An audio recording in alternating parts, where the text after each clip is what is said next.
जो आउटपुट आता है। तो अगर मैं यहाँ पे मैं फाइल को ओपन करती हूँ तो ये देखिए ये फाइल होंगी यहाँ पे हमारी कौन सी demo.html है। अब इस फाइल में कुछ भी कंटेंट नहीं है, ठीक है। तो ये कम्प्लीटली क्या दिख रही है, वाइट दिख रही है। अगर मैं चाहती हूँ इसको डिवाइड करना, ठीक है, इस विंडो को डिवाइड करना है, तो इसके लिए मुझे क्या करना है, यहाँ पे फ्रेम का यूज करना है। ये देखिए HTML frame tag is used to split a web browser window into the multiple section।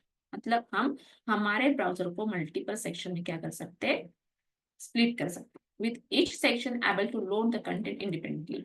और क्या है कि यहाँ पे जो खास करके जो हम फ्रेम यूज करते हैं, या इसके बाद का जो टॉपिक हम ले रहे हैं आई फ्रेम यूज करते हैं, तो उसके केस में हम लोग क्या करते हैं, यहाँ पे जो डेटा होता है वो अपने वेबसाइट से नहीं लेते हैं, हम दूसरे वेबसाइट से एक्सेस करते हैं। तो इसी के कारण अगर आपकी जो फाइल नहीं मिलती है तो फाइल नॉट फाउंड, ये आपको एरर डिस्प्ले होता है। This accomplish by using multiple frame with in frame set tag. तो अभी यहाँ पे क्या है, मुझे फ्रेम सेट टैग यूज करना है। तो अभी क्या होता है कि जब भी हम यहाँ पे HTML का कोड करते हैं, तो HTML का कोड करते हैं तो उसमें क्या होता है कि सबसे पहले हम लोग कहाँ से स्टार्ट करते हैं, स्टार्ट विथ हम HTML से करते हैं। ओके, हमारा क्या है वो यहाँ पे जो HTML है वो कौन सा है, यहाँ पे रूट एलिमेंट है, ठीक है, रूट एलिमेंट है यहाँ पे। तो वहां से स्टार्ट करते हैं। तभी देखिए मैं कोड पे यहाँ पे जाती हूँ, ये देखिए आपको दिख रहा है हेड जो कि हमारा रूट एलिमेंट है। उसके बाद हम हमारे दूसरे अंडर उसके अंडर है हेड एंड बॉडी, वो हमारा आ गया। अब ये देखिए, तो जब भी आप फ्रेम सेट टैग यूज करोगे तो उस केस में आपको बॉडी टैग को रिमूव करना है, या आपको हेड को भी यहाँ पे देने की जरूरत नहीं है। हाँ, बॉडी को देना ही नहीं है। हाँ, आप फॉर टाइटल के लिए आप हेड दे सकते हो, तो आप उसके जगह क्या यूज कर सकते हो, फ्रेम फ्रेम सेट टैग आपको यूज करना है। ये देखिए, तो फ्रेम सेट को ओपन किया, उसके बाद में क्या करती है, यहाँ पे फ्रेम सेट किया। अगर आप फ्रेम सेट और बॉडी दोनों एक साथ आप यूज करोगे तो ऐसे केस में आपका जो आउटपुट है वो नहीं डिस्प्ले होगा। तो आपको ध्यान में रखना है कि जब भी आप फ्रेम यूज करोगे तो उस केस में आपको बॉडी टैग यूज नहीं करना है। The creating the frame in the HTML involve using the frame set tag instead of the body tag। मतलब क्या है, मुझे बॉडी टैग नहीं लेना है, उसके बदले हम लोग क्या लेंगे, यहाँ पे फ्रेम सेट टैग लेंगे। Each frame is defined by the frame tag, which specify the HTML document to be loaded into the frame। तो अभी यहाँ पे क्या है कि हमने कौन सा टैग यहाँ पे लिया है, फ्रेम सेट टैग लिया, ठीक है। तो बॉडी टैग मैंने यहाँ पे हटा दिया है और मैंने यहाँ पे क्या किया, फ्रेम सेट टैग लिया। तो फ्रेम सेट टैग का काम सेम बॉडी टैग के जैसे ही होता है, बट ये किसके लिए होता है, ये स्पेसिफिकली फ्रेम के लिए होता है। बॉडी में कैसे होता है कि हम कौन से भी HTML टैग्स को ले सकते हैं, बट फ्रेम सेट में ऐसे नहीं है।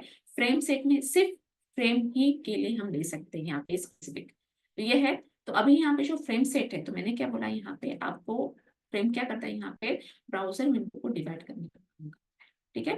तो अभी यहाँ पे जो फ्रेम होती है तो वो क्या करती है, देखिए each frame set define the set of रोज और कॉलम। तो जैसे कि आप जो फ्रेम है उसको आप डिवाइड कर सकते हो रोज या कॉलम के थ्रू।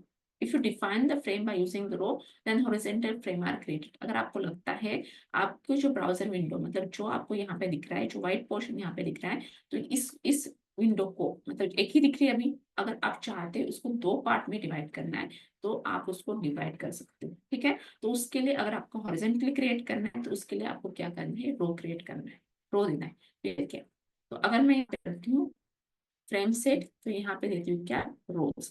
तो रोज में डिवाइड करना है, तो अभी आप इसको पिक्सल में दे सकते हो, परसेंटेज में दे सकते हो। तो मैंने यहाँ पे क्या किया, 50% कॉमा 50%। मतलब मैंने क्या किया, जो मेरी विंडो डिस्प्ले हो रही है उसको मैं दो पार्ट में डिवाइड करना चाहती हूँ, जो कि रो वाइज मतलब हॉरिजॉन्टली। तो जिसमें मैंने क्या दिया, फर्स्ट रो के लिए 50% असाइन किया और सेकंड रो के लिए यहाँ पे 50% असाइन किया, ठीक है। अभी मैंने इतना ही लिखा, पहले चेक करते हैं हमारे आउटपुट में क्या शो होगा। अभी इसको रिफ्रेश करती हूँ, ये देखिए क्या हो, कुछ भी नहीं आ गया। क्यों, क्योंकि इसमें हमने यही उसको नहीं बताया है कि फ्रेम में शो क्या करना है, ठीक है। फ्रेम में यहाँ पे क्या शो करना है तो हमने यहाँ पे नहीं लिया है। तो ये देखिए, तो ये आपको जो फ्रेम आप रोज में डिवाइड कर दिया हमने, बट यहाँ पे क्या है कि मुझे उसमें कैसे डेटा लेना है, वो रो में, दो रो में मुझे डिफरेंट डिफरेंट कैसे लाना है। ये देखिए, each frame is indicated by the frame tag। It is defined what HTML document to put into the frame। मतलब क्या, जो हमने रोज लिए हैं, तो उस रोज को हमने क्या किया, यहाँ पे डिवाइड किया है, तो वो दोनों रो में मुझे कौन सा डॉक्यूमेंट शो करवाना है, तो उसके लिए हम लोग क्या यूज करेंगे, फ्रेम टैग यूज करेंगे। मतलब फ्रेम सेट टैग के साथ साथ आपको कौन सा टैग यूज करना है, फ्रेम टैग यहाँ पे यूज करना है। ठीक है, ये देखिए। तो जब आप फ्रेम टैग लोगे तो हमको क्या करना है, एक्चुअली मैंने आपको अभी स्टार्टिंग से बताते आ रही हूँ कि हम जो डेटा है वो तीसरे वेबसाइट से एक्सेस करने वाले हैं या हमारे जो एचटीएमएल डॉक्यूमेंट है वहां से हम एक्सेस करेंगे। तो ऐसे केस में मुझे डेटा कैसे लिंकअप करना है, तो जैसे कि हमने एंकर टैग में देखा था, एचरेफ के थ्रू हमने देखा था, बट यहाँ पे है एसआरसी। एसआरसी मतलब source. The SRC attribute provide the URL of the frame content which is typically the HTML document। मतलब मुझे क्या करना है, जो फ्रेम मैंने हॉरिजॉन्टली डिवाइड किया, मतलब रो वाइज डिवाइड किया है, उसके अंदर मुझे HTML डॉक्यूमेंट को डिस्प्ले करना है। तो उसके लिए मुझे कौन सा टैग यूज करना पड़ेगा, फ्रेम टैग यूज करना पड़ेगा। बट फ्रेम टैग देने से नहीं होगा, उसके साथ साथ आपको सोर्ट देना पड़ेगा कि आपको कौन से फाइल को डिस्प्ले करवाना है। ठीक है, तो इसके लिए हम लोग क्या करेंगे यहाँ पे, SRC। ये देखिए, तो मैं यहाँ पे क्या करती हूँ, फ्रेम के फ्रेम, उसके बाद यहाँ पे एसआरसी। तो एसआरसी में मुझे क्या करना है यहाँ पे, और मैंने बोला ये खास करके हम ये यहाँ पे एचटीएमएल डॉक्यूमेंट से ज्यादा हम थर्ड पार्टी यहाँ पे यूज करते हैं। तो ये देखिए, मतलब मैं देती हूँ यहाँ पे http://www.google.com। ठीक है, मैंने ये दे दिया, ये क्लोज। ठीक है, यहाँ पे आ गया। अब ये जो हमारे फ्रेम है, ये एसआरसी आया है, तो ये फर्स्ट 50% में जाएगा। मतलब जो मैंने गूगल का एड्रेस यहाँ पे दिया है वो फर्स्ट 50% पे जाएगा यहाँ पे। ठीक है, अब उसके बाद यहाँ पे क्या है, आपको क्लोज करना है। उसके बाद यहाँ पे क्या है, frame SRC equal to http://www.facebook.com। ठीक है, तो मतलब क्या हो जाएगा यहाँ पे कि जो मैंने यहाँ पे लिया है, जो फर्स्ट, ठीक है, जो फर्स्ट यहाँ पे आ रहा है, ये देखिए, ये जो 50% दिख रहा है स्पेस, उस 50% में आपको कौन सा पेज ओपन हो जाएगा, गूगल का पेज ओपन हो जाएगा। और दूसरे 50% में आपका क्या होगा, फेसबुक का पेज ओपन हो जाएगा। ठीक है, तो वही देखते हैं भाई हमारे यहाँ पे आउटपुट में कि हॉरिजॉन्टली फ्रेम आई कि नहीं। मैं इसको यहाँ पे जैसे रिफ्रेश करती हूँ।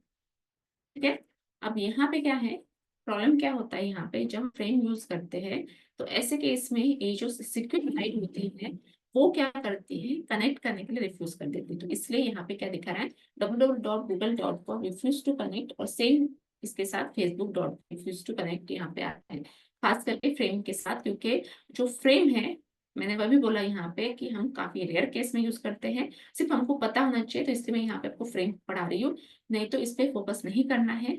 हाँ, बट कैसे होता है कि अगर मुझे एक जो टॉपिक है जो हम लास्ट में इसका एग्जांपल देखने वाले हैं, ऐसे केस में मुझे फ्रेम की जरूरत पड़ सकती है। अगर मुझे आउटपुट जो है वो डिफरेंट फ्रेम में डिस्प्ले करना है, तो ऐसे केस में ये देखिए, तो ये क्या आ रहा है यहाँ पे, refuse to connect and refuse to connect आ रहा है, तो बिकॉज ऑफ सिक्योरिटी पर्पस। ये क्या किया, हमारा जो आउटपुट कैसे यहाँ पे कि फ्रेम यहाँ पे आ गई, जो कि फर्स्ट फ्रेम में google.com आ गया, और सेकंड फ्रेम में यहाँ पे क्या, facebook.com यहाँ पे आ गया। ठीक है, तो ऐसे हमारी क्या होगी, फ्रेम यहाँ पे डिवाइड होगी, किसमें, हॉरिजॉन्टली मतलब रो वाइज। अब सेम थिंग मुझे क्या करना है, यहाँ पे कॉलम वाइज करना है। तो यहाँ पे लेती हूँ मैं कॉल्स। ठीक है, तो अगर आपको यहाँ पे क्या करना है, कॉलम वाइज लेना है।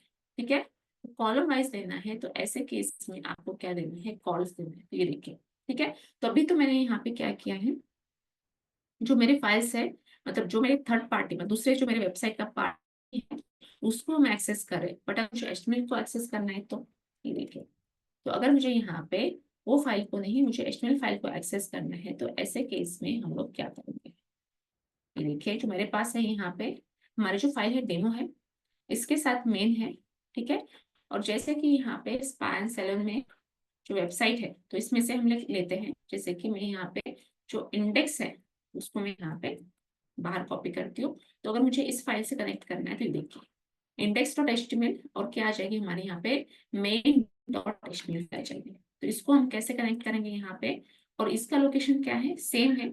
मैंने पहले से ही बताते आ रहा है कि अगर मेरा लोकेशन सेम होगा, इट मीन्स कि मेरी जो फाइल है प्लस मेरी जो अदर फाइल है और इसके साथ अगर इमेज है, तो वो अगर सेम लोकेशन पे होगी तो ऐसे केस में मुझे क्या करना है, सिंपल उस फाइल का नेम विथ एक्सटेंशन यहाँ पे देना है। तो अभी देखिए मैं क्या करती हूँ यहाँ पे index.html, तो index.html मैंने दिया और उसी के साथ साथ मेरे यहाँ पे जो दूसरी फाइल है वो क्या है यहाँ पे main.html। ठीक है, तो मैंने यहाँ पे क्या किया main.html। तो अभी देखिए यहाँ पे आउटपुट, क्योंकि अभी हमने क्या किया यहाँ पे कॉलम वाइज कर दिया है। अब जैसे मैं इसको रिफ्रेश करती हूँ, जस्ट वेट, यहाँ पे मैंने क्या दिया है, ओके, यहाँ पे इसका मिस हो गया, कोटेशन हमने मिस कर दिया था मैंने। अब मैं इसको रिफ्रेश करूँ, ये देखिए क्या होगी, आगे यहाँ पे जो फाइल थी, हाँ अभी हमारे दूसरे इसमें नहीं आए, बिकॉज क्यों, क्योंकि हमारी जो main.html फाइल है उसमें क्या है एक्चुअली, ये जावास्क्रिप्ट का कोड है, इसी के कारण वो नहीं आई। तो अभी मैं क्या लिखती हूँ यहाँ पे, लाइक h1 देती हूँ यहाँ पे मेन फाइल। ठीक है, तो मैंने दे दिया, तो अभी देखिए आ जाएगी यहाँ पे कि हमारा जो HTML का कोड ये था, जावास्क्रिप्ट का कोड, इस रीजन से वो आउटपुट डिस्प्ले नहीं हुआ है। ये देखिए आगे यहाँ पे अभी हमारे दोनों भी फाइल क्या हो रही, डिस्प्ले हो रही है, और कैसे हो रही, कॉलम वाइज। ठीक है, कॉलम वाइज यहाँ पे क्या हो रही है, डिस्प्ले हो रही है। ठीक है, तो अभी तो मैंने क्या किया, यहाँ पे जो फ्रेम है मैंने इसको 2 पार्ट में डिवाइड किया। अगर आपको यहाँ पे 3 या 4 जितने पार्ट्स में आप डिवाइड करना चाहते हो आप कर सकते हो। ठीक है, तो लाइक मैं क्या करती हूँ, यहाँ पे इसको देती हूँ 25% और यहाँ पे 50, और फिर से मैं यहाँ पे क्या करती हूँ 25% यहाँ पे देती हूँ। ठीक है, मतलब मैंने क्या किया यहाँ पे, कितने फ्रेम क्रिएट किए यहाँ पे 3, कॉलम वाइज 3। इसको रिफ्रेश करती हूँ, देखिए ये आ गई फर्स्ट मेन फाइल, थर्ड, और थर्ड में हमने कोई भी एचटीएमएल फाइल का लिंक नहीं दिया है, इस रीजन से हमारा जो आउटपुट है वो नहीं आया। तो अभी हमको क्या, मुझे यहाँ पे क्या करना है, 2 फाइल के लिए तो आगे, मतलब 25% एंड 50% इसके लिए आगे, बट ये बचा 50% इसके लिए नहीं आई। तो मुझे क्या करना पड़ेगा, फिर से यहाँ पे क्या लिखना पड़ेगा, फ्रेम SRC। ठीक है, फ्रेम SRC, और यहाँ पे जो फाइल होगी उस फाइल को मुझे यहाँ पे कनेक्ट करना है कि मेरे पास कौन सी फाइल यहाँ पे अवेलेबल है। तो अभी जैसे कि मैंने यहाँ पे जो दूसरी फाइल है तो वो मैं लेती हूँ यहाँ पे क्या, ठीक है, मैं यहाँ पे जो दूसरी फाइल यहाँ पे लेती हूँ, लाइक यहाँ पे जो दिख रही है, यहाँ पे मैंने इंडेक्स लिया। अभी सपोज मैं क्या करती हूँ, यहाँ पे ये ब्लॉक फाइल लेती हूँ। ठीक है, ये ब्लॉक फाइल लेती हूँ, इस ब्लॉक फाइल को मैं क्या करती हूँ, यहाँ पे कनेक्ट करती हूँ। तो अभी क्या हो जाएगा, हमारी जो थर्ड फाइल है उसमें भी यहाँ पे क्या होगा, आउटपुट शो हो जाएगा। ये देखिए, तो यहाँ पे क्या आ जाएगा, blog.html। तो वो भी फाइल मेरी क्या है, यहाँ पे डेस्कटॉप पे ही है। ये देखिए, अब जैसे मैं फिर से यहाँ पे रिफ्रेश करती हूँ, ये देखिए क्या हुआ, आउटपुट यहाँ पे आ गया, क्योंकि दोनों का ही एड्रेस सेम होने के कारण सेम दिखा रहा है। तो क्या दिखा रहा है यहाँ पे, हमारे 3 कॉलम्स यहाँ पे क्रिएट हो गए। ठीक है, तो इसी तरीके से हम लोग क्या कर सकते हैं, यहाँ पे जो फ्रेम है, तो फ्रेम को हम लोग क्या कर सकते हैं, डिवाइड कर सकते हैं। मतलब हमारा जो ब्राउजर विंडो है उसको डिवाइड कर सकते हैं थ्रू फ्रेम, चाहे आप रो वाइज करो चाहे आप यहाँ पे कॉलम वाइज करो। ठीक है, तो भी जैसे कि मैंने बताया था यहाँ पे फ्रेम से, देखिए HTML frame tag is was used in older version of HTML to create a multi pane layout within a web page. ठीक है, तो उसके लिए हो सकता था। और जैसे कि आप फ्रेम सेट लोगे तो उसमें यहाँ पे कॉल्स रोज पिक्सल देना है, परसेंटेज में देना है, या आपको स्टार देना है। इस स्टार का मीनिंग क्या होता है, ये देखिए, अब हमने क्या दिया यहाँ पे, पिक्सल में देना चाहते हो तो पिक्सल में दे सकते हो, परसेंटेज में देना चाहते हो तो आप परसेंटेज में। तो अभी मैं क्या करती हूँ, यहाँ पे परसेंटेज में देती हूँ, सॉरी पिक्सल में देती हूँ। ये देखिए मैंने कोई भी यूनिट यहाँ पे असाइन नहीं किया, इट मीन्स कि ये क्या है, यहाँ पे पिक्सल है। ठीक है, उसके साथ साथ ये जो है मेन में हटा देती हूँ, सिर्फ इंडेक्स और ब्लॉक, और उसके बाद यहाँ पे जो स्टार का मीनिंग होता है, जितना भी रिमेनिंग बचा हुआ है वो उसके सेकंड फ्रेम के लिए अप्लाई हो जाएगा। तो ये देखिए, अब जैसे मैं यहाँ पे फिर से क्या करती हूँ, रिफ्रेश करती हूँ, तो देखिए क्या आया, ये फर्स्ट हमारी फ्रेम आ गई, उसके बाद यहाँ पे सेकंड फ्रेम आ गया। और ये देखिए क्या हो रहा है, हमारा कंटेंट बड़ा होने के कारण ऑटोमेटिकली यहाँ पे वर्टिकल स्क्रॉल बार डिस्प्ले हो रहा था, हमारे दोनों साइड भी यहाँ पे क्या हो रहा है, वर्टिकल स्क्रॉल बार यहाँ पे आ रहा है। क्यों? क्योंकि हमारे जो कंटेंट है, जो हमारा डिस्प्ले एरिया है, ब्राउजर की हाइट है, उसके हिसाब से ज्यादा हो रहा है, तो इसलिए ऑटोमेटिकली क्या हो रहा है यहाँ पे वर्टिकल स्क्रॉल बार आ रहा है। ठीक है, तो ये तो यहाँ पे क्या देखा हमने, फ्रेम सेट देखा, उसको कॉलम एंड रो वाइज को हमने डिवाइड किया। अब नेक्स्ट यहाँ पे क्या है, फ्रेम बॉर्डर। अब फ्रेम बॉर्डर क्या है, तो ये जो आपको दिख रही है, मैंने कम ज्यादा यहाँ पे की, तो ये जो आपको दिख रही है यहाँ पे, ये जो फ्रेम बॉर्डर है, तो इसको मुझे कैसे करना है, तो ये एक्चुअल में क्या होता है, जब फ्रेम बॉर्डर हम लेते हैं तो इसका जो बाय डिफॉल्ट होता है वो होता है 1। अगर आप चाहते हो आपको फ्रेम बॉर्डर नहीं डिस्प्ले करना है, और करना ही पड़ता था पहले, फ्रेम बॉर्डर को मुझे हाइड करना पड़ता था, बिकॉज क्यों, क्योंकि उसके थ्रू हम लोग क्या करते थे, वेबसाइट बनाते थे। ये देखिए, तो मुझे क्या करना पड़ेगा यहाँ पे, फ्रेम बॉर्डर। ठीक है, तो फ्रेम बॉर्डर मैंने यहाँ पे दे दिया, जो कि मैं यहाँ पे 0, तो 0 मतलब क्या हो जाएगी, वो हमारी जो फ्रेम बॉर्डर है वो हाइड हो जाएगी। अब जैसे मैं करती हूँ यहाँ पे रिफ्रेश, ये देखिए, यहाँ पे क्या थी, एक्स्ट्रा एक बॉर्डर थी, वो डिस्प्ले नहीं हो रही है। हाँ, बट वर्टिकल और वर्टिकल स्क्रॉल बार है, बट वो क्या हो रहा है, बॉर्डर यहाँ पे डिस्प्ले नहीं हो रहा है। तो ये frame border, this activity allow you to add or remove the border from a single frame on your web page.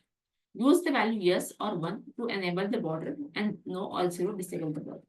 अगर आपको यहाँ पे क्या चाहिए, तो फ्रेम सेट फ्रेम बॉर्डर हम लोग यूज करते हैं, तो ऐसे केस में क्या होता है, ये जो 0 है, ठीक है, 0 है, तो इट मीन्स कि नो बॉर्डर। अगर 1 है, इट मीन्स कि यहाँ पे क्या होगा, बॉर्डर को क्या करेगा, यहाँ पे डिस्प्ले करेगा। ठीक है, तो इसी तरीके से हम लोग क्या कर सकते हैं, फ्रेम को ले सकते हैं, फ्रेम बॉर्डर ले सकते हैं, और उसके साथ साथ हम रोज या कॉलम वाइज डिवाइड करना चाहते हैं तो हम कर सकते हैं। अब नेक्स्ट यहाँ पे क्या, नो रिसाइज। अब नो रिसाइज मतलब क्या, अभी देखिए यहाँ पे जो फ्रेम है मेरा, यहाँ पे मैं इसको रिसाइज कर सकती हूँ। ठीक है, अगर मैं यहाँ पे फ्रेम बॉर्डर यहाँ पे बंद कर दूँ तो, ठीक है, 0 के लिए एप्लीकेबल नहीं होगा। बट अगर मैं यहाँ पे जो फ्रेम बॉर्डर है, मैंने अगर उसको बंद कर दिया, तो ये देखिए, इसको रिफ्रेश करिए, ये देखिए क्या हो रहा है, हम रिसाइज कर पा रहे हैं। ये तो सही नहीं है, क्योंकि अगर मेरा जो यूजर है यहाँ पे जाएगा, तो ऐसे केस में क्या होगा, वो इजीली अपने हिसाब से एडजस्ट करना चाहेगा, तो मुझे वैसे नहीं चाहिए। तो उसके लिए हमारे पास क्या है, यहाँ पे no resize activity. When you set the size of your frame, your reader can come and change that size to suit them.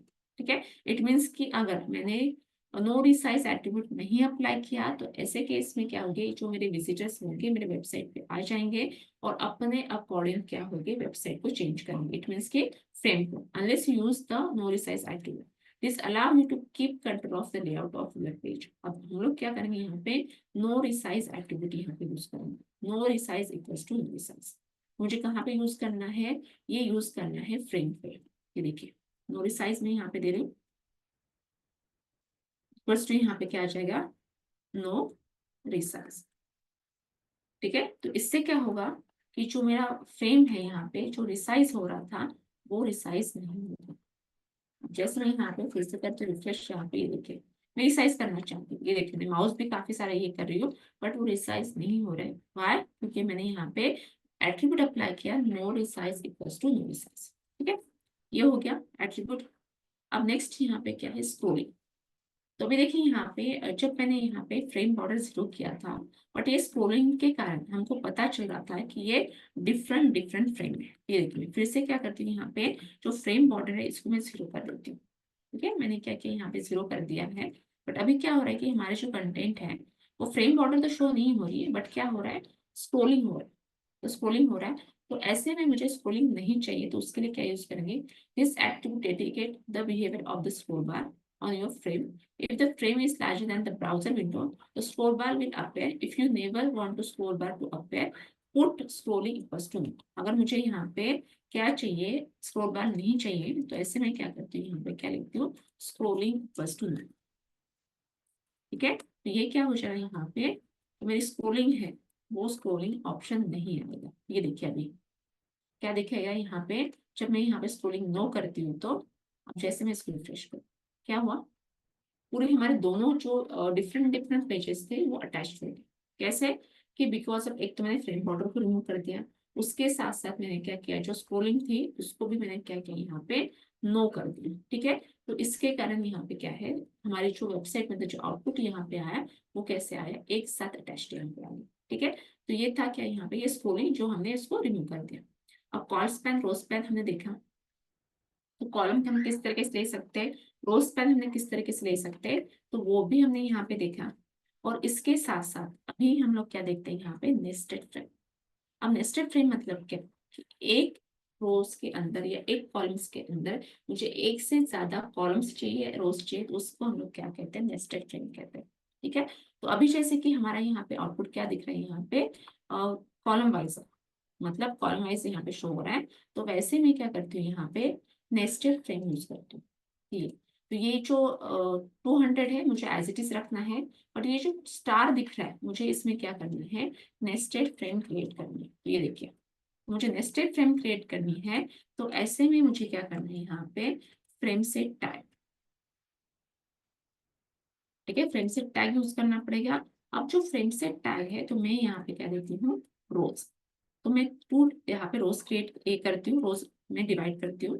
देखिए 50 एंड 50%। और इसके साथ साथ मैं क्या करती हूँ, यहाँ पे जो फ्रेम सेट टैग है उसको मैं क्लोज करती हूँ। और ये जो फर्स्ट इंडेक्स एस्टिमेट जो आपका आएगा वो 200 में जाएगा। और जो बाकी हमने ये फ्रेम सेट टैग के अंदर जो भी कंटेंट आएंगे वो किसके अंदर में जाएंगे, स्टार। ये देखिए, तो मैंने इसको रो वाइज क्रिएट किया है। अब फिर से मैं क्या करती हूँ, यहाँ पे फ्रेम SRC। तो SRC में देती हूँ यहाँ पे क्या, मेन डॉट एस्टिमेट। इसी के साथ साथ यहाँ पे फिर से क्या करती हूँ, यहाँ पे फ्रेम SRC, और जिसमें देती हूँ यहाँ पे क्या, ब्लॉग डॉट एस्टिमेट। ठीक है, ये मैंने दे दिया। तो अभी क्या हो जाएगा, ये जो 200 आपको दिख रहा है जो मैंने सिलेक्ट किया, 200 के अंदर कौन सी फाइल जाएगी, इंडेक्स डॉट एस्टिमेट। और जो स्टार है तो उसके अंदर हमने फिर से फ्रेम सेट लिया है, और फिर से फ्रेम सेट में हमने 2 रोज लिए हैं, और 2 रोज में हमने फिर से 2 फाइल्स यहाँ पे फ्रेम्स लिए। ठीक है, तो अभी देखिए यहाँ पे जो आउटपुट आता है वो कैसे आएगा, नेस्टेड वे में। ये देखिए दिख रहा है यहाँ पे, हमारी फर्स्ट फाइल आ गई, उसके बाद इसमें 2 फाइल यहाँ पे आ रही है। क्यों, क्योंकि हमने क्या किया, यहाँ पे नेस्टेड फ्रेम यहाँ पे यूज किया। ठीक है, तो इसी तरीके से हम लोग क्या करते हैं, यहाँ पे नेस्टेड फ्रेम भी ले सकते हैं by using frame tag and frame set. अब नेम एंड पेरेंट, आपको ध्यान में होगा कि हमने एंकर टैग पढ़ा था। तो एंकर टैग में हमने क्या पढ़े थे, टारगेट पढ़े थे। तो जो टारगेट थे वो 4 थे टारगेट। कौन सा, एक था सेल्फ जो कि बाय डिफॉल्ट आता है। उसके बाद दूसरा कौन सा था, ब्लैंक, तो जो न्यू टैब पे मुझे अब ओपन करना है तो उसके लिए। उसके बाद हमने पेरेंट पढ़ा था। ठीक है, पेरेंट यहाँ पे पढ़ा था। ठीक है, तो और उसके साथ साथ हमने क्या देखा था, यहाँ पे नेम भी देखा था। तो मैंने बताया, बोला था आपको कि जब हम फ्रेम पढ़ेंगे तो उस केस में आपको बताऊंगी कि नेम का यूज क्या है। तभी देखिए, तो इसमें थोड़ा सा आपको ध्यान में देखना है कि अगर किस तरीके से आपको आउटपुट चाहिए, तो एक फ्रेम से दूसरे फ्रेम में आपका आउटपुट ट्रांसफर करना है, तो ऐसे केस में हम लोग क्या करते हैं, फ्रेम यूज करते हैं। अभी देखिए, मैं यहाँ पे रिमूव करती हूँ। तो फर्स्ट मेरा क्या है, यहाँ पे 200 है, और दूसरा यहाँ पे क्या है, स्टार है। तो अभी आउटपुट तो हमारा ब्लैंक ही आ जाएगा। अब उसके बाद मैं यहाँ पे क्या करती हूँ, ये जो 200 की जो फ्रेम है उसके लिए एक फाइल में देती हूँ, यहाँ पे फ्रेम SRC, और यहाँ पे दे दो क्या, मेन डॉट एचटीएमएल। ठीक है, ये मैंने दे दिया। मतलब क्या हो जाएगा, जो फर्स्ट मेरे 200 केस में कौन सी फाइल डिस्प्ले हो जाएगी, मेन डॉट एचटीएमएल। ये जो मेन डॉट एचटीएमएल है इसमें मैं कोड करती हूँ। ये देखिए, तो इसमें सिंपल सी मैं फाइल यहाँ पे देती हूँ, कोड ए एच ना, फ्रेम नहीं मुझे, सिंपल फाइल है। एच यहाँ पे क्या है, home dot HTML, home anchor tag close. ठीक है, अब उसके साथ साथ मैं यहाँ पे क्या करती हूँ, अबाउट। ठीक है, और मैं यहाँ पे भी लेती हूँ क्या, अबाउट। इसके साथ साथ मैं यहाँ पे देती हूँ क्या, कॉन्टैक्ट। ठीक है, तो मैं यहाँ पे क्या दे रही हूँ, ये कॉन्टैक्ट, ये आ गई। तो अभी देखिए आउटपुट क्या आ जाएगा हमारा, इसको रिफ्रेश करिए, ये आ गई। ठीक है, मतलब होम अबाउट कॉन्टैक्ट यहाँ पे आ रही, कौन से फ्रेम में आई, जो मैंने 200 का ये दिया था उस फ्रेम में आई। ये देखिए, ये हम यहाँ पे जाते हैं तो ये 200 में मैंने क्या दिया, मेन डॉट एचटीएमएल दिया, और मेन डॉट एचटीएमएल फाइल भी है। और इसको मैं क्या करती हूँ, यहाँ पे br टैग यूज करती हूँ ताकि वो नेक्स्ट लाइन पे आ जाए मेरा आउटपुट इसलिए। ये देखिए, तो अभी हमारा क्या आता है आउटपुट, ये कुछ इस तरीके से यहाँ पे शो है, ये आ गया। तो अभी नेक्स्ट नेक्स्ट में यहाँ पे फिर से जाती हूँ और यहाँ पे 1 कर देती हूँ ताकि हमारे जो बॉर्डर है वो डिस्प्ले हो जाए और हमारा यहाँ पे आउटपुट डिस्प्ले हो जाए। ये देखिए, ये हमारा 200 के इसमें हमने क्या दिया, मेनू दिए होम अबाउट कॉन्टैक्ट। अब मुझे क्या चाहिए, जब मैं होम पे क्लिक करूँ तो होम पे क्लिक करने के बाद मेरी जो दूसरी फ्रेम है तो होम का डेटा वहां पे डिस्प्ले हो, तो कैसे होगा। तो सबसे पहले तो हम लोग क्या करते हैं, यहाँ पे होम डॉट एचटीएमएल फाइल नहीं है, हम इसको क्रिएट करेंगे। न्यू जाती हूँ यहाँ पे न्यू, और इसके साथ साथ यहाँ पे सेव, इसको भी मैं डेस्कटॉप पे ही सेव कर रही हूँ, होम डॉट एचटीएमएल। ठीक है, अब इसके साथ साथ मैं क्या करती हूँ, यहाँ पे इसमें कोड लिखती हूँ, इसका यहाँ पे कॉपी करती हूँ और यहाँ पे जस्ट मैं एचटीएमएल में लिखती हूँ होम पेज। ठीक है, होम पेज मैंने लिखा, ये देखिए। तो अब ये जो होम डॉट एचटीएमएल फाइल है वो मैं कहाँ देती हूँ, ये जो बचा है स्टार, वहां पे देती हूँ। देखिए, फ्रेम एसआरसी, और यहाँ पे क्या आ जाएगा, होम डॉट एचटीएमएल। देखिए, तो अभी मेरे यहाँ से क्या आ जाएगा, home dot HTML file show हो जाएगी। अब जैसे मैं इसको रिफ्रेश करूँ आगे, ठीक है, अब क्या हो रहा है, होम यहाँ पे आ गया, यहाँ पे डिस्प्ले हो गया। अब हम क्या करते हैं, यहाँ पे जो फ्रेम है उस फ्रेम को नाम देते हैं। देखिए, ये फ्रेम मैं यहाँ पे क्या करती हूँ, नेम देती हूँ। मैं नेम यहाँ पे देती हूँ सपोज मेनू के होम एचटीएमएल ये सब है। अब दूसरे फ्रेम को यहाँ पे मैं नेम देती हूँ, यहाँ पे क्या, होम पेज। ठीक है, होम पेज में देती हूँ। अब मैंने क्या बोला आपको, मुझे आउटपुट क्या चाहिए, जो मैं यहाँ पे होम पे क्लिक करूँ तो यहाँ पे सही आ रहा आउटपुट, बट जब मैं अबाउट पे क्लिक करूंगी तो यहाँ पे अबाउट डॉट पेज आना चाहिए, मतलब अबाउट का कंटेंट इस पे ना आके, ये फर्स्ट फ्रेम पे ना आके सेकंड फ्रेम पे आना चाहिए। तो कैसे आएगा, तो अभी हमको क्या करना पड़ेगा, अबाउट और कॉन्टैक्ट फाइल को क्रिएट करना पड़ेगा क्योंकि ये नहीं है फाइल। तो यहाँ पे लेती हूँ मैं क्या, अबाउट, और मुझे इसको क्या करना पड़ेगा, सेव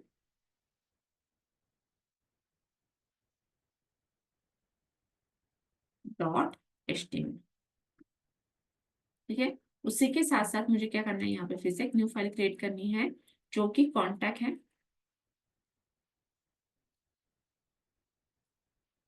कॉन्टैक्ट पेज है। अब मैं इसको भी सेव यहाँ पे करती हूँ, क्या आ जाएगा यहाँ पे, कॉन्टैक्ट डॉट एचटीएमएल।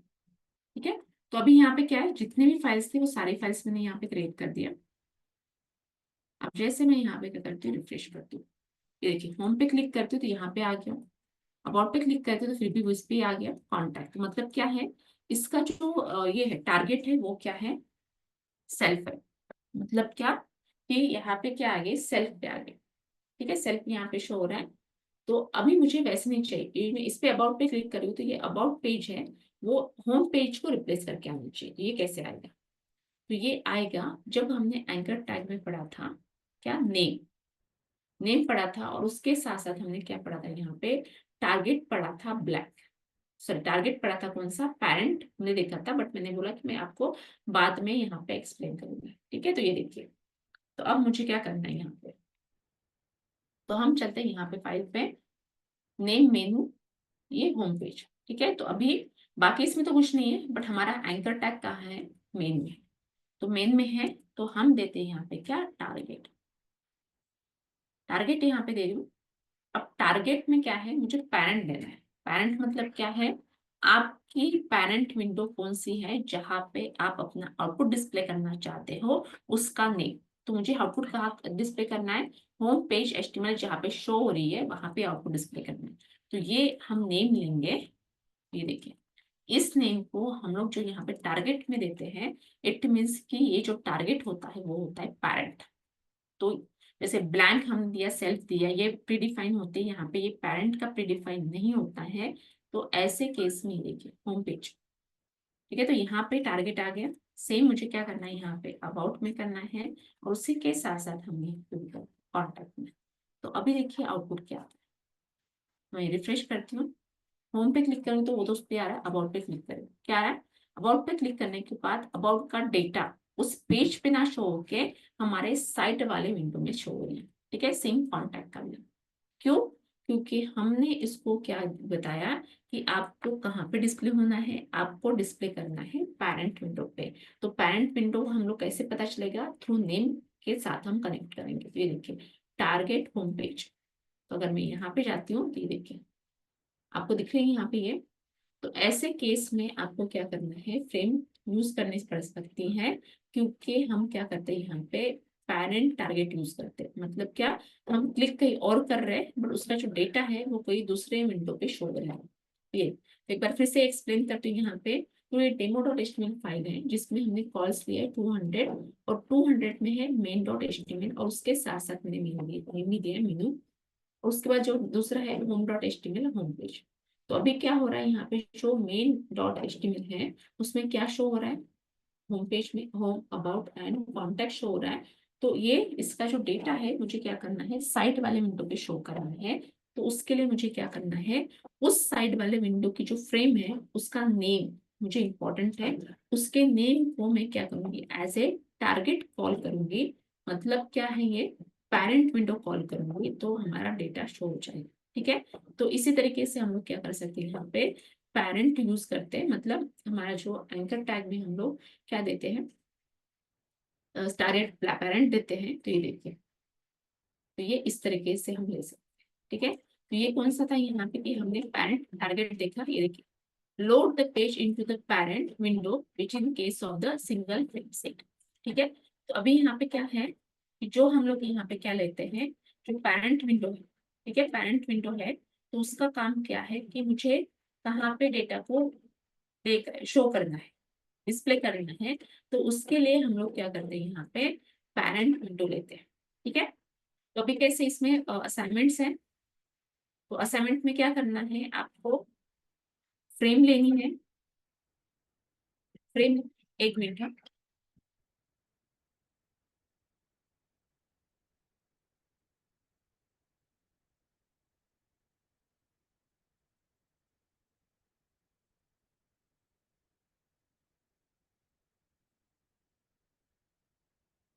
आपको यहाँ पे क्या करना है कि जो फ्रेम लेनी है, तो फ्रेम क्या करना है, उस फ्रेम को 4 फ्रेम में डिवाइड करना है। एक है फ्रेम 1, फ्रेम 2, फ्रेम 3, फ्रेम 4।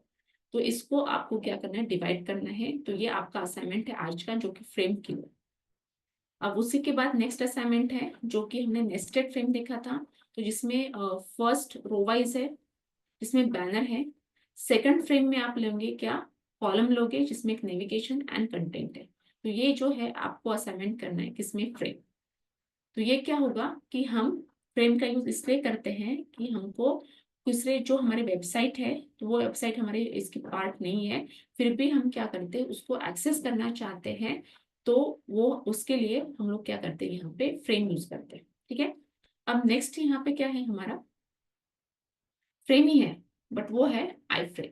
तो जिसको हम लोग क्या कहते हैं, इनलाइन फ्रेम। उस फ्रेम के जैसे है, सेम प्रॉपर्टीज आती है, सिर्फ यहाँ पे सिंटेक्स में थोड़ा सिंटेक्स में मतलब जो हम टैग लिखते हैं वो डिफरेंट है, बाकी सब कुछ मोस्ट ऑफ सेम आता है। बट इसका जो आउटपुट है थोड़ा डिफरेंट आता है। जैसे कि हमने क्या किया है, यहाँ पे ये विंडो को डिवाइड किया है, और इसका आई फ्रेम का जो आउटपुट आता है एक रेक्टेंगुलर बॉक्स आता है। बस इतना डिफरेंस यहाँ पे आ गया। ये देखिए आई frame. The HTML iframe allow you to embed the external content such as videos, map or entire web page into your web project. तो अभी देखिए यहाँ पे फर्स्ट लाइन यहाँ पे आ रहा है, क्योंकि iframe क्या है, यहाँ पे एक्सटर्नल कंटेंट को हम एक्सेस करने के लिए iframe यूज करते हैं, लाइक वीडियोस। अभी क्या होता है वीडियोस के मामले में अगर देखा जाए, अगर हम हमारे वेबसाइट पे वीडियोस ऐड करते हैं, तो ऐसे केस में क्या होता है कि हमारी जो वेबसाइट है वो काफी हेवी हो जाएगी अगर आपकी स्टैटिक वेबसाइट है। तो बेस्ट वे, अगर वेबसाइट में कहीं वीडियो अपलोड है, जैसे फॉर एग्जांपल यूट्यूब, यूट्यूब में क्या है, वीडियोस ही है सारे। तो ऐसे में अगर यूट्यूब पे कोई वीडियोस अपलोड है, अगर वो वीडियोस आपको एक्सेस करना चाहते हो आपके अपने वेबसाइट पे, तो उसके लिए आप क्या कर सकते हो, आई फ्रेम यूज कर सकते हो। ठीक है। तो अभी जैसे कि आई फ्रेम यहाँ पे ले रहे, आई फ्रेम मतलब क्या, inline frame, iframe SRC same. Title description आपको देना है, आप दे सकते हो। The SRC attribute specify the URL of the document you want to embed. अब यहाँ पे क्या है कि हमने जैसे फ्रेम लिया था, उसी के बदले हम लोग क्या करेंगे, यहाँ पे आई फ्रेम लेंगे। पर जब हम यहाँ पे आई फ्रेम लेंगे, तो आई फ्रेम में मुझे बॉडी टैग की जरूरत पड़ेगी, तो इसलिए मुझे क्या करना पड़ेगा, यहाँ पे बॉडी, उसके बाद यहाँ पे क्या है, बॉडी क्लोज, और इसी के साथ साथ में क्या करती हूँ, यहाँ पे लेती हूँ आई फ्रेम, आई फ्रेम, और उसके साथ साथ यहाँ पे क्या है, आई फ्रेम क्लोज।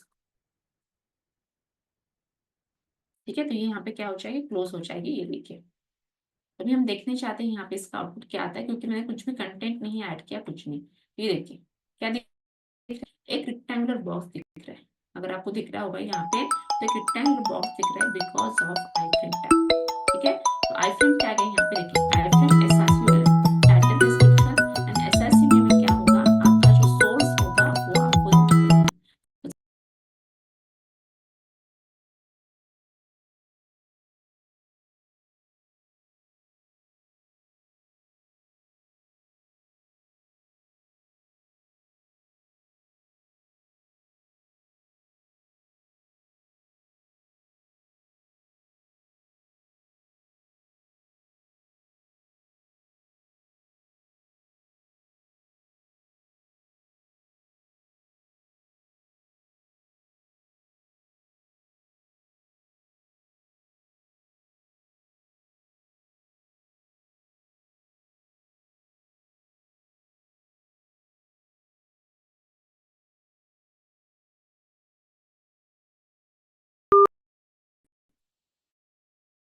और हमने जो कंटेंट है, मतलब जो वेबसाइट है एक्सेस की, तो वो जो वेबसाइट है, तो उसका क्या था कि कंटेंट काफी बड़ा था, जो हमारा आई फ्रेम का by default width and height आ रहा है।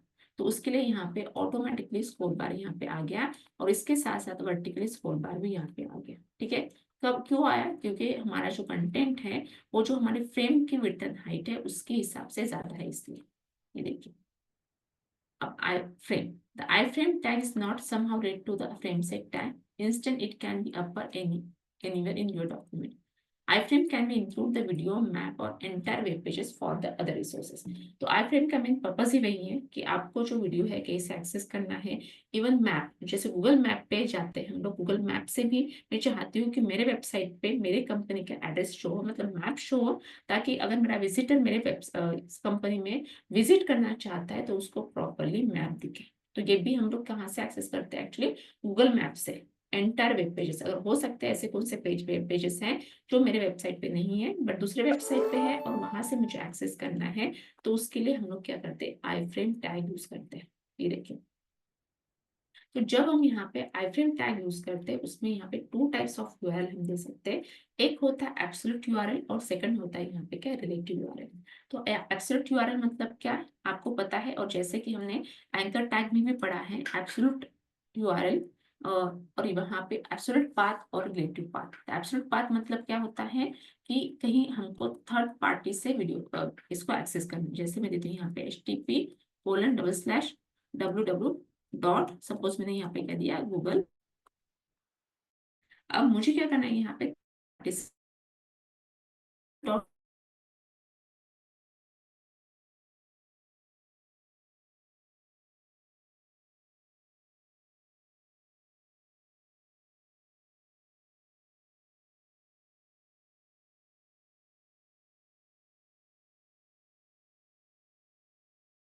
लिंक। ठीक है, तो ये क्या करता है यहाँ पे कि हमारी जो दूसरी वेबसाइट है उससे कनेक्ट करता है, जो कि हमारे वेब पेज का पार्ट नहीं है। ठीक है, अब ये, और ये तो हो गया क्या, यहाँ पे एब्सोल्यूट वेबसाइट यूआरएल, और दूसरा यहाँ पे कौन सा, रिलेटिव, इट मीन्स कि वो मेरे वेबसाइट का पार्ट है। और उसका एक्सटेंशन क्या है, डॉट एचटीएमएल। ये देखिए, तो एब्सोल्यूट मतलब क्या है, जो भी एब्सोल्यूट यूआरएल मतलब क्या, एचटीटीपी से जो स्टार्ट हो रहा है इसको हम लोग कहेंगे क्या, एब्सोल्यूट यूआरएल कहेंगे, और जो रिलेटिव इट मीन्स की जिसका एक्सटेंशन है डॉट एचटीएमएल, हम उसको क्या कहेंगे, रिलेटिव यूआरएल कहेंगे। तो अभी मैं यहाँ पे देती हूँ क्या, रिलेटिव। ये देखिए, तो अभी मैं क्या करती हूँ, यहाँ पे रिलेटिव देती हूँ। तो मैं सपोज देती हूँ क्या, इंडेक्स डॉट एचटीएमएल। ठीक है, मैंने यहाँ पे एचटीएमएल फाइल दे दी, तो वो भी मैंने कौन सा दिया यहाँ पे, इंडेक्स डॉट एचटीएमएल दे दी। ठीक है, तो अभी देखिए यहाँ पे इसका आउटपुट। अब जैसे मैं करती हूँ यहाँ पे क्या, रिफ्रेश, ये देखिए क्या हुआ, जो हमारा आई फ्रेम था वहां पे आ गया, और इसके साथ साथ जो automatically horizontally and vertically scroll bar क्या हो गया, डिस्प्ले हो गया। अब नेक्स्ट यहाँ पे विड्थ एंड हाइट है। अब जैसे कि यहाँ पे जो आई फ्रेम का जो आउटपुट आ रहा है ये बाय डिफॉल्ट है। अगर आप चाहते हो इसकी विड्थ एंड हाइट चेंज करना, तो आप देख सकते हो यहाँ पे विड्थ लाइक मैंने 300 दिया, इसी के साथ साथ मैं यहाँ पे जो हाइट यहाँ पे देती हूँ, लाइक मैंने यहाँ पे 400 दिया। तो अभी देखिए मैंने क्या किया, यहाँ पे जो कस्टम विड्थ एंड हाइट यहाँ पे दी। अब जैसे मैं इसको रिफ्रेश करती हूँ, क्या हुआ, यहाँ पे हमारी जो हाइट है यहाँ पे बढ़ गई, विड्थ लगभग सेम थी इसलिए थोड़ा सा डिफरेंस यहाँ पे हुआ, बट क्या हुआ यहाँ पे हाइट हमको क्या है, यहाँ पे डिस्प्ले हो रही है। ठीक है, तो इसी तरीके से हम लोग क्या कर सकते हैं, जो आई फ्रेम है उसमें हम लोग क्या कर सकते हैं, विड्थ एंड हाइट दे सकते हैं। उसके बाद यहाँ पे फ्रेम बॉर्डर, जैसे फ्रेम में बॉर्डर आई थी, यहाँ पे भी बॉर्डर क्या हो रही, शो हो रही है। तो ऐसे में आपको लगता है कि मुझे फ्रेम बॉर्डर नहीं चाहिए, तो हम उसको क्या कर सकते हैं, 0 कर सकते हैं। ठीक है, तो अभी देखिए मैं यहाँ पे क्या देती हूँ, फ्रेम बॉर्डर 0। ठीक है, तो मैंने क्या किया, यहाँ पे फ्रेम बॉर्डर यहाँ पे 0 कर दिया। अभी देखिए यहाँ पे फ्रेम बॉर्डर 0 का आउटपुट क्या आता है। अब जैसे मैं यहाँ पे रिफ्रेश करूँ, क्या हो रहा है, जो बॉर्डर यहाँ पे डिस्प्ले हो रही है वो नहीं हो रही। क्यों, क्योंकि हमने क्या किया, यहाँ पे फ्रेम बॉर्डर को 0 कर दिया। ये तो हो गया। उसके बाद यहाँ पे क्या, स्क्रोलिंग एट्रीब्यूट। ये जो स्क्रोलिंग एट्रीब्यूट है आपको नहीं चाहिए, तो बाय डिफॉल्ट तो ये ऑटो है, क्योंकि ये डिपेंड ऑन कंटेंट, ये हॉरिजॉन्टली एंड वर्टिकली बोथ यहाँ पे डिस्प्ले होता है। अगर आपको लगता है स्क्रोलिंग ऑप्शन नहीं चाहिए, तो उस केस में आप क्या कर सकते हैं, स्क्रोलिंग नो कर सकते हो। तो मतलब क्या है, जो स्क्रोलिंग ऑप्शन आ रहा है वो हाइड हो जाएगा, वो डिस्प्ले नहीं होगा। यस और नो आप यहाँ पे कर सकते हो, आपको नो रखना है या यस करना है। तो अब मैं यहाँ पे देती हूँ क्या, स्क्रोलिंग यस। ठीक है, स्क्रोलिंग मैंने क्या किया यहाँ पे, सॉरी मैं नो करती हूँ यहाँ पे, क्योंकि ऑलरेडी मेरे इसमें स्क्रोलिंग है और मुझे चाहिए नहीं। मैंने क्या किया, यहाँ पे नो कर दिया। ये देखिए, इसको रिफ्रेश करती हूँ, क्या हुआ, ये हमारे जो मेरा माउस यहाँ पे दिख रहा है, ये साइड में क्या था, हमारा स्क्रोलिंग बॉक्स था, बट नहीं डिस्प्ले हो रहा है। बाय बिकॉज मैंने क्या किया, यहाँ पे जो स्क्रोलिंग है मैंने क्या किया, नो कर दिया। ठीक है, अब इसी के साथ साथ यहाँ पे क्या है, नेम एट्रीब्यूट है। नेम एट्रीब्यूट है, तो नेम एट्रीब्यूट का भी काम वही है कि पेरेंट एलिमेंट पे डिस्प्ले करना है। तो अभी यहाँ पे ये फ्रेम होगी दूसरी, ये देखिए ये दूसरी फ्रेम यहाँ पे होगी, और ये जो फ्रेम है साइड बाय साइड आनी चाहिए, तो इसलिए मैं विड्थ और हाइट यहाँ पे कम कर देती हूँ। तो एक जो फ्रेम है उसमें क्या आ रहा है, इंडेक्स डॉट एचटीएमएल आ रहा है। दूसरे फ्रेम में यहाँ पे क्या आ रहा है, ब्लॉक डॉट एचटीएमएल आ रहा है। ये देखिए मैं इसको रिफ्रेश करती हूँ, तो ये आपको 2 फ्रेम दिख रही है। अब सेम मैं क्या करती हूँ, यहाँ पे जाती हूँ आई फ्रेम में। तो आई फ्रेम में इंडेक्स डॉट एचटीएमएल को नहीं कॉल करती हूँ, मैं कॉल करती हूँ किसको, मेन डॉट एचटीएमएल। ठीक है, मेन डॉट एचटीएमएल, और इसी के साथ साथ मैं करती हूँ यहाँ पे नेम। यहाँ पे क्या आ जाएगा, मेन। जैसे हमने फ्रेम में दिया था वैसे ही हम लोग क्या करेंगे, आई फ्रेम में। मैं इसको रिफ्रेश करूँगी, ये आ गया। अब मैं होम पे क्लिक करूंगी तो ये डेटा यहाँ पे नीचे वाले आई फ्रेम पे आना चाहिए, तो उसको कैसे आएंगे, ये देखिए। मुझे क्या करना पड़ेगा, इसको भी मुझे क्या करना पड़ेगा, नेम देना पड़ेगा। सपोज मैं नेम यहाँ पे देती हूँ पेरेंट। ठीक है, नेम पेरेंट दिया। तो अभी देखिए यहाँ पे, तो ये जो पेरेंट मैंने दिया है, तो वो ये देखिए क्या हो रहा है, नेम पेरेंट जहाँ जहाँ दिया है, मुझे दूसरे आई फ्रेम में डेटा को डिस्प्ले करना है। वो सेम प्रोसेस है जैसे हमने क्या किया था यहाँ पे फ्रेम में किया था। मैं इसको रिफ्रेश कर रही हूँ, ये देखिए आ गया। सिर्फ मैंने यहाँ पे क्या किया, चेंज क्या किया, सिर्फ यहाँ पे जो टारगेट में है कौन से फ्रेम में डिस्प्ले करना है, उस फ्रेम का नेम यहाँ पे लिखें। तो ये क्या होता है यहाँ पे, ये पेरेंट फ्रेम होती है। ठीक है, तो पेरेंट होगी अभी। तो ये हमारा क्या आता है यहाँ पे, आई फ्रेम था, जो हमने क्या किया, नेम एट्रीब्यूट यहाँ पे देखा। अब उसके बाद नेक्स्ट है यहाँ पे क्या, एम्बेडेड यूट्यूब वीडियो। और मैंने यहाँ पे स्टार्टिंग में हमारे जो डेफिनेशन हमने देखा, उसमें क्या देखा हमने कि जो फ्रेम है वो हम थर्ड पार्टी कंटेंट लेने के लिए, लाइक वीडियो हुआ, मैप हुआ, उसके लिए होता है।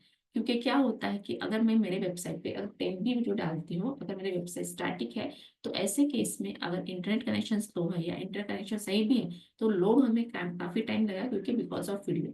तो ऐसे में मैं क्या कर सकती हूँ, यहाँ पे जो वीडियो है थर्ड पार्टी विटनेस से एक्सेस कर सकती हूँ। तो वो कौन, कहाँ से, यूट्यूब से। ठीक है, तो ये देखिए, आपको अगर लगता है आपको जो वीडियो है वो यूट्यूब से एक्सेस करना है, तो ये देखिए मैंने सबसे पहले यहाँ पे जो यूट्यूब जो वीडियो है वो ओपन कीजिए, और आपके पास यहाँ पे शेयर का ऑप्शन आता है। तो शेयर का ऑप्शन जब आता है यहाँ पे आपके पास, तो आपके पास काफी सारे व्हाट्सएप है, फेसबुक है, ट्विटर है। ठीक है, तो ये सब आपको यहाँ पे दिख रहा है। बट मुझे वो नहीं करना है, मुझे किस पे जाना है, ये जो एम्बेडेड दिख रहा है, तो इस पार्ट में जाना है।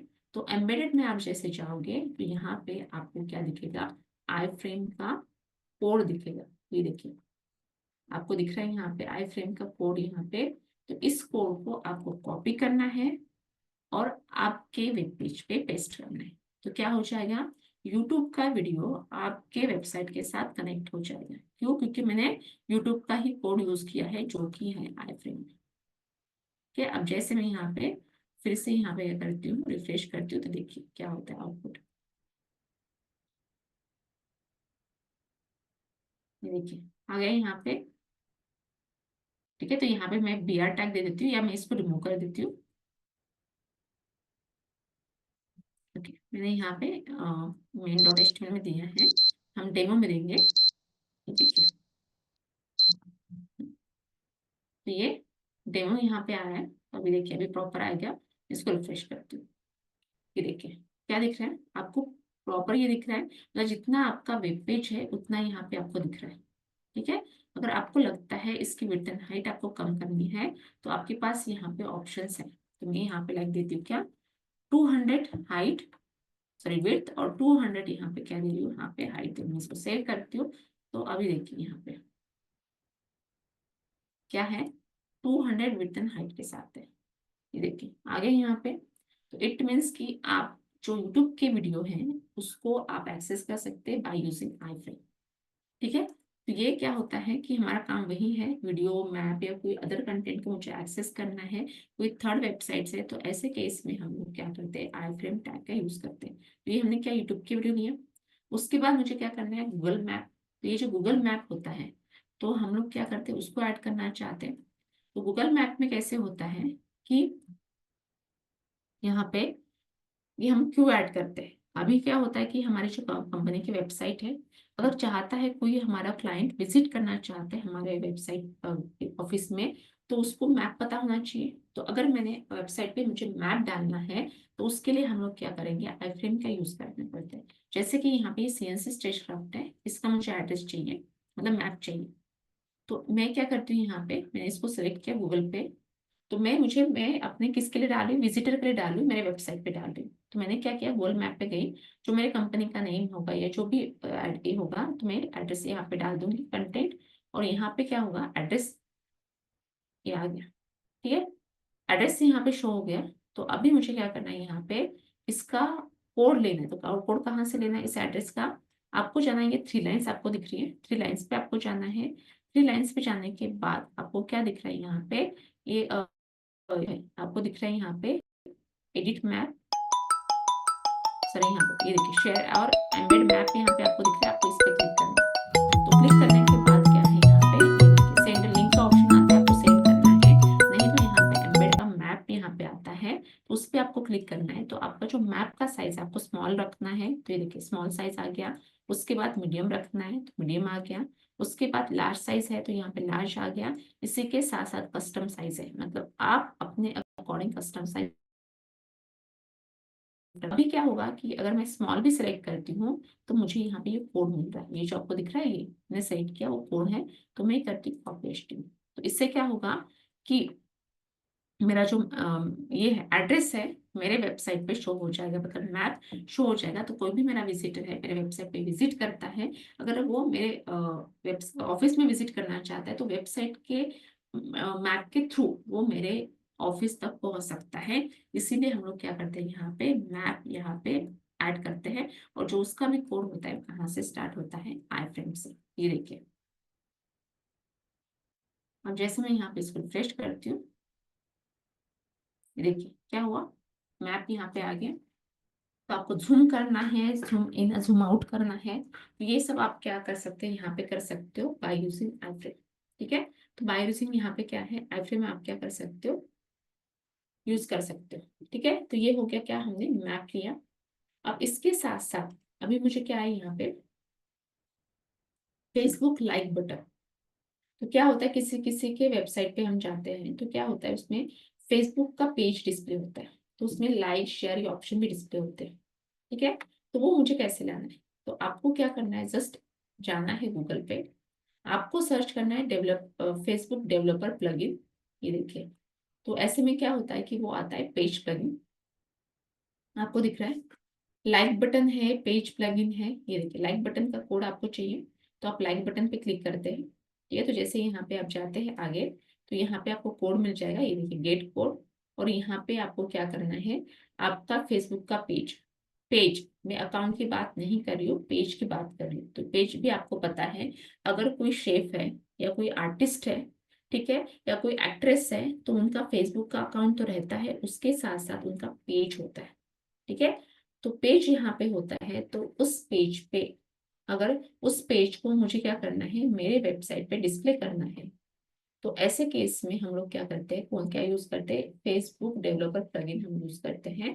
तो आपको क्या करना है, यहाँ पे जो भी आपका पेज होगा फेसबुक का, तो ये देखिए मैंने पहले से निकाल के रखा है, मैं इस पे इस पेज का एड्रेस कॉपी कर रही हूँ। और ये आपको दिख रहा है यहाँ पे यूआरएल टू बी, तो यहाँ पे आपको जाके क्या करना है, उस एड्रेस को पेस्ट करना है और एंटर करना है। ठीक है, एंटर यहाँ पे करना है। तो ये देखिए, लाइक और शेयर के बटन यहाँ पे आ गए, और आपको यहाँ पे ऑप्शन दिख रहा है गेट कोड। ये गेट कोड आपको दिख रहा है, इस पे क्लिक करना है। तो गेट कोड पे क्लिक करने के बाद आपको दिख रहा है यहाँ पे आई फ्रेम, और इस कोड को आपको क्या करना है, कॉपी करना है आपके वेबसाइट में, जिसमें आपकी लाइक और शेयर के बटन यहाँ पे क्या होंगे, आ जाएंगे। ठीक है, ये तो ये सिंपल क्या हुआ, यहाँ पे एक ये पेज के शेयर और लाइक लाइक के बटन आ जाएगी। ये देखिए, मैं इसको रिफ्रेश करती हूँ, ये देखिए, like share 1.2 people like this, sign up to see what your friend like, ये आ गया। ठीक है, इसकी लाइक की आ गई।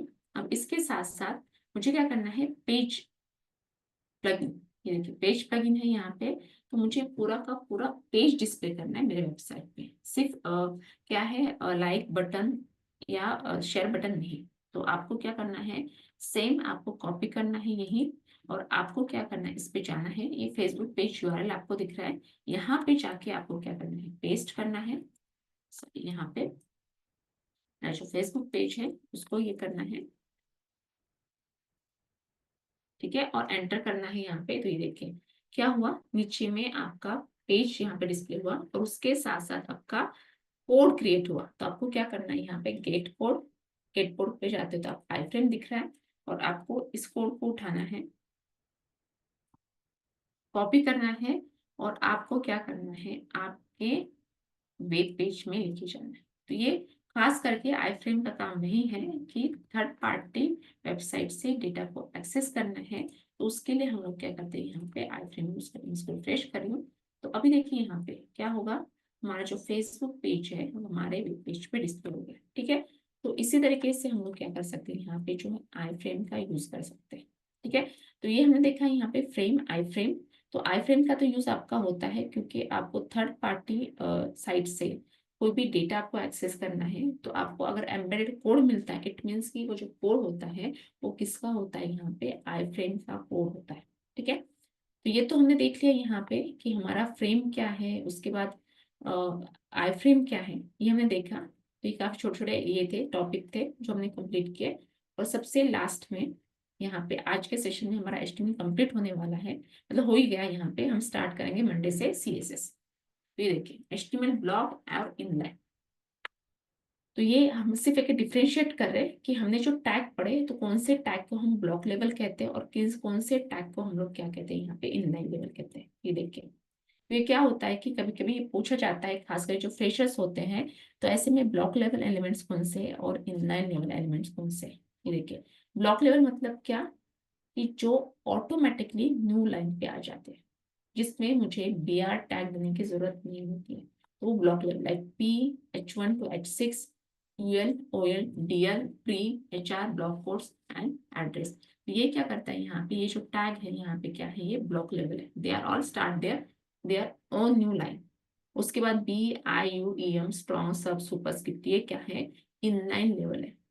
ठीक है, इनलाइन लेवल मतलब क्या है, इसका जो आउटपुट होता है वो एक ही लाइन में आता है। अगर आपको नेक्स्ट लाइन पे लेके जाना है तो ऐसे केस में आपको BR टैग यूज करनी होती है। ठीक है, तो ये डिफरेंशिएट है, आपको सिर्फ ध्यान में रखना है कौन से ब्लॉक लेवल एलिमेंट है और कौन से इनलाइन लेवल है।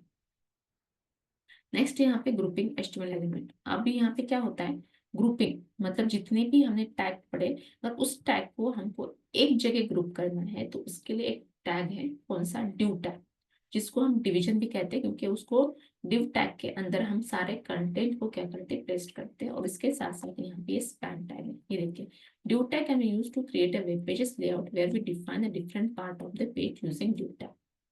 और ये देखिए, ड्यू H2P ये आ रहा है। तो इसका यूज हम प्रॉपरली देखेंगे कहाँ पे, CSS में। जब हमारे CSS के सारे प्रॉपर्टीज हो जाएंगे तो मैं बताऊंगी यहाँ पे आपको ड्यू टैग को यूज करके लेआउट को कैसे डिजाइन करना है। ठीक है, तो ये था कि ड्यू और स्पैन टैग, जो कि हम ग्रुपिंग इसको कहते हैं क्योंकि हम इसका ग्रुप बनाते हैं इसीलिए। तो आज का सेशन यहीं पे एंड होता है। अगर कोई डाउट है आज के सेशन में आप पूछ सकते हो। और हमारा HTML भी यहाँ पे कंप्लीट होता है और मंडे से हम देखेंगे CSS। तो आपको 2 दिन है आपके पास, जितने भी आपके असाइनमेंट्स है वो सारे के सारे कंप्लीट करना है। हो सकता है मंडे से स्टार्ट करने से पहले मैं CSS आपका एक बार रिविजन लूंगी और हमारा क्वेश्चन आंसर सेशन हो सकता है। ठीक है, तो इसीलिए आपको 2 दिन क्या करना है, यहाँ पे प्रिपरेशन करना है। और जो भी मैं क्वेश्चन पूछूंगी उसके आंसर आपको देना है मंडे के सेशन में। तो आज के सेशन में कोई डाउट है आप पूछ सकते हो। तेजस, आपके साइड से कोई इशू होगा इसीलिए।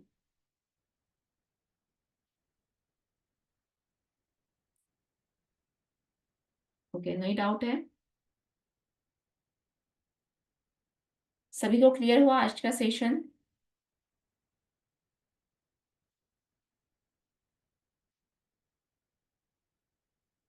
ओके, ठीक है, तो अगर कोई भी डाउट है या आपको 2 दिन का टाइम मैं दे रही हूँ यहाँ पे, ठीक है, तो वो होगा क्या, यहाँ पे CSS स्टार्ट होगा नेक्स्ट इसमें। तो हम मंडे को देखेंगे, बट उसके पहले हम लोग क्या करेंगे, एक रिवीजन लेंगे फिर से HTML की, मतलब जिसमें हम लोग क्या करेंगे यहाँ पे, तो वो क्या होगा यहाँ पे कि हम रिवीजन लेंगे। इट मीन्स कि आपको क्वेश्चन आंसर सेशन होगा, उसके बाद हम CSS स्टार्ट करेंगे। लोकेश, ये जो आपको वीडियो एक्सेस यहाँ पे चाहिए तो वो आपको सपोर्ट के नंबर पे ही मैसेज करना पड़ेगा। जो क्लास हुए हैं वो सारे वीडियो एक्सेस आपको मिलेंगे, बट वो प्रीवियस सेशन के रहेंगे, तो वो सॉलिड है। और वीडियो का मीनिंग ये है कि आपको करंट बैच के नहीं मिलते हैं। उसका जो वीडियो का देने का मतलब ये है कि इन केस अगर आप कोई क्लास अटेंड नहीं कर पाओगे तो ऐसे में आप वीडियो से पढ़ सकते हो। उसके लिए उस वो पर्पज रहता है वीडियो का। ठीक है, आपके रेफरेंस के लिए होता है। तो ऑलरेडी आपके पास अगर आपका एडमिशन आपने किया होगा तो आपको सपोर्ट के नंबर पे आप मैसेज कीजिए और आपको जो भी वीडियो एक्सेस है वो मिल जाएगा। ठीक है, तो फिर मिलते हैं यहाँ पे मंडे को सेम टाइम पे 7। ओके, चलिए बाय, गुड नाइट। गिरिजा, आपका एडमिशन हुआ है?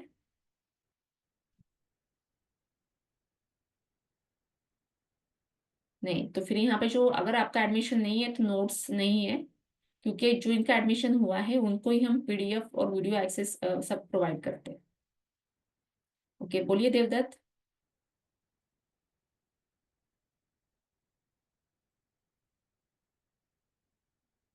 गिरिजा, मैं आपको नंबर देती हूँ, उस आप बात कर लीजिए।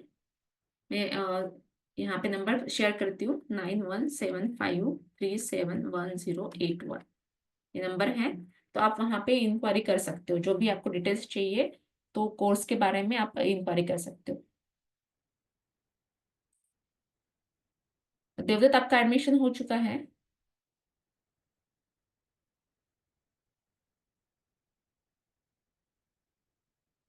नहीं। तो फिर ये जो आपका होगा, तो ये अभी तो फिलहाल यही बैच है, नेक्स्ट बैच तो मैं बता नहीं सकती हूँ यहाँ पे कब स्टार्ट होगा।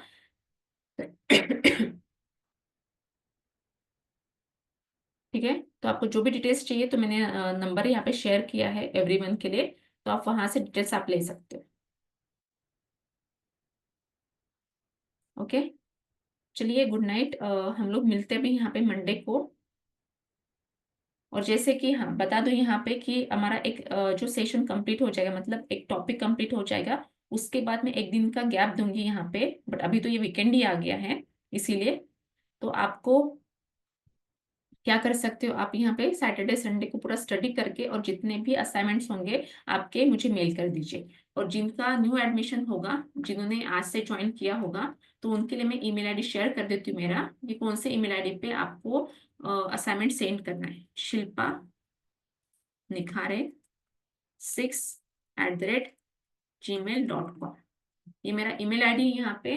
तो उस पे आप क्या कीजिए, जो भी आपके असाइनमेंट्स होंगे वो शेयर ये कर दीजिए। और हो सकता है कि आपके प्रीवियस सेशन मिस हुए हैं, तो आपको सर ने वीडियो एक्सेस दिए होंगे, तो वीडियो एक्सेस से पढ़ लीजिए। और जो भी कुछ डाउट है मुझे मंडे के सेशन में आप पूछ सकते हो, और आपके पास 2 दिन का टाइम है सारे वीडियोस को पढ़ने के लिए। दे दो, अगर आपको एडमिशन कैसे ले सकते हैं आपने बोला, तो मैंने एक नंबर शेयर किया है, उस पर आप ये सारी इंक्वायरी और डिटेल्स मंगा सकते हो उससे। ठीक है। और आज जो है, किसने किसने आज का फर्स्ट सेशन है जिन्होंने एडमिशन लिया है?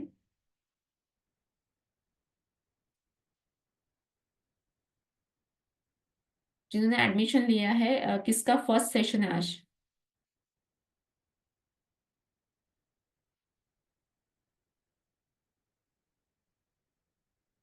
तेजस, आपका फर्स्ट सेशन है आज का।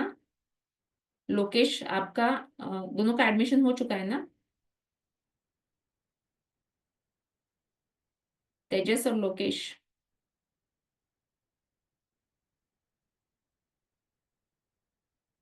नहीं, देवदत्त आपका नहीं, अच्छा आपका नहीं है, ओके। आज कौन है जिनका एडमिशन हुआ था? ओके, तेजस आपका है, और एक कोई स्टूडेंट और है शायद।